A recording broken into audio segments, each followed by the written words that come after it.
নদীমাতৃক দেশ বাংলাদেশ। এদেশে ছড়িয়ে ছিটিয়ে রয়েছে অসংখ্য খাল বিল হাওর। আর মাছে ভাতে বাঙালি শব্দটি এজন্য এদেশের জন্যই প্রযোজ্য। ছোটবেলায় দাদুর কাছে গল্প শুনতাম খাবার হোটেলগুলোতে নাকি ভাতের সাথে মাছ ফ্রি দিত। যদিও কালের বিবর্তনে এখন আর অত মাছ পাওয়া যায় না, তবুও মাছের এই চাহিদা পূরণের জন্য শুরু হয়েছে বাণিজ্যিকভাবে মৎস্য চাষ।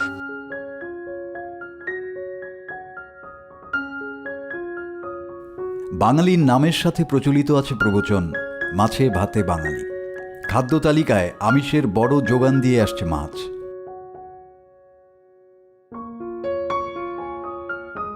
আদিকাল থেকে খাবারের জন্য নদী ও সমুদ্র থেকে মাছ শিকার করা হতো। সভ্যতার বিকাশের সাথে সাথে প্রাকৃতিক সম্পদ মাছ নিয়ে শুরু হয় চাষ পর্যায়ের প্রচলন। উদ্ভাবিত হয় মাছ ধরে সংরক্ষিত করে রাখার বিভিন্ন পদ্ধতি। আনুমানিক 1872 সালে যুক্তরাষ্ট্রে কৃত্রিমভাবে মাছ উৎপাদনের জন্য তৈরি হয় হ্যাচারি। চাহিদা ও লাভ দেখে তার হাত ধরে বিশ্বব্যাপী ছড়িয়ে পড়ে মৎস্য চাষ। তারই ধারাবাহিকতায় বাংলাদেশে মৎস্য চাষের সূত্রপাত।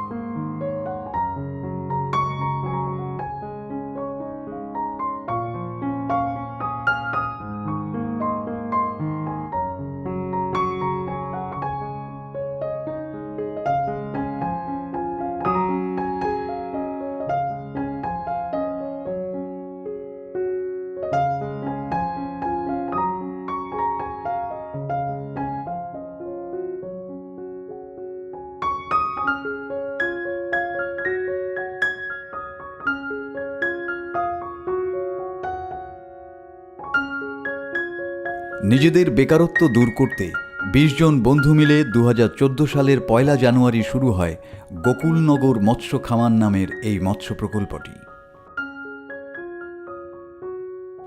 উদ্যমী এই তরুণ জানান, সকলের সম্মিলিতভাবে 15 লক্ষ টাকা বিনিয়োগ করে খামারটি শুরু করেন তারা। শুরুতে কাজটি অত সহজ ছিল না। পর্যাপ্ত পুকুর না থাকায় আশেপাশের জমি বর্গা নেন তারা। জমির মালিকও উৎপাদিত মাছের একটি অংশ পেয়ে থাকেন। বর্তমানে প্রায় 150 বিঘা জমির উপর গড়ে উঠেছে মৎস্য খামারটি, যা থেকে প্রথম বছরেই মুনাফা অর্জিত হয়েছিল প্রায় 10 লাখ টাকা। রেণু উৎপাদনের জন্য গোকুলনগর মৎস্য খামারে রয়েছে আরেকটি জলাশয়, এর নাম আতুর পুকুর।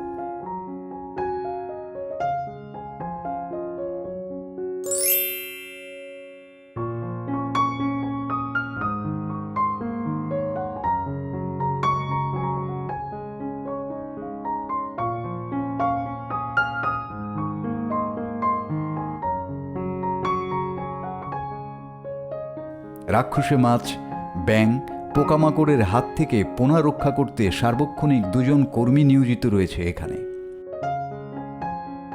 এই পুকুর থেকে মা মাছ সংগ্রহ করে হ্যাচারিতে নিয়ে যাওয়া হয়।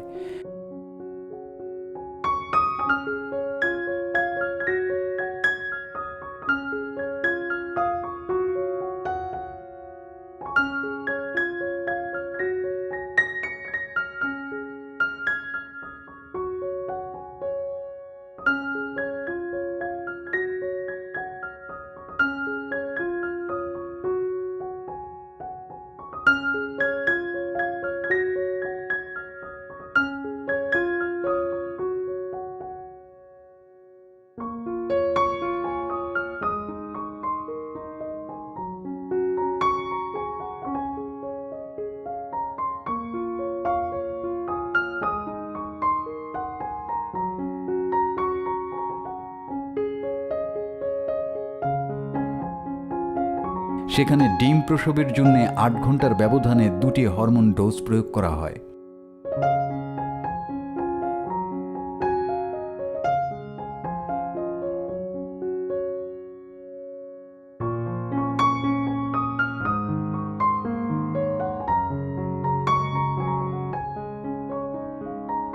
তারও 6 ঘন্টা পর মা মাছ ডিম প্রসব করতে শুরু করে।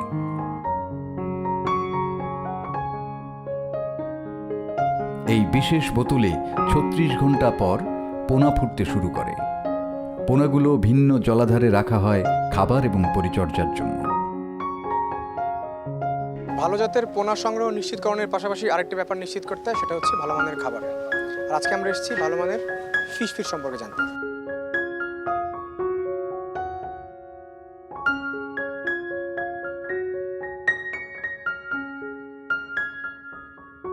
এলাকায় প্রথমে আমি শুরু করি এই পোলট্রির উপরে।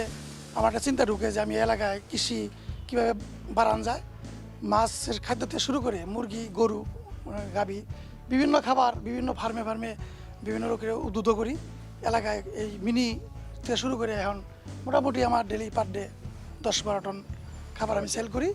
তবে খাবারটা আমি লোকালি ভুট্টা আর সব ইনপুটে বেশি মাল আসে। সোয়াবিনটা আসে সিটি মিল থেকে, বাংলাদেশের অন্তর আগে তো ইন্ডিয়ার থেকে, এখন বাংলাদেশ আনতেছি।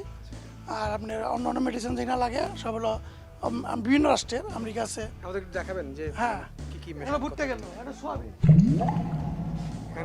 এখানে হচ্ছে ভুট্টা, হ্যাঁ এটা সোয়াবিন, সয়াবিন, আর আপনি এই দুইটা কাশিং করে দেয়, এদিকে কাশিং করে আর অন্য অন্য মেডিসিন দিয়ে এটা বোধহয় আমরা মিক্স করি। মাছের জন্য বিশেষ করে মানে কি ধরনের খাবার? মাছের জন্য তো তেমন কিছু লাগে না, মানে 2-3 আইটেমে লাগে, সোয়াবিন, ভুট্টা আর আপনার ওই যে পুডিংটা, আচ্ছা, ওই পুডিংটা দেয়া।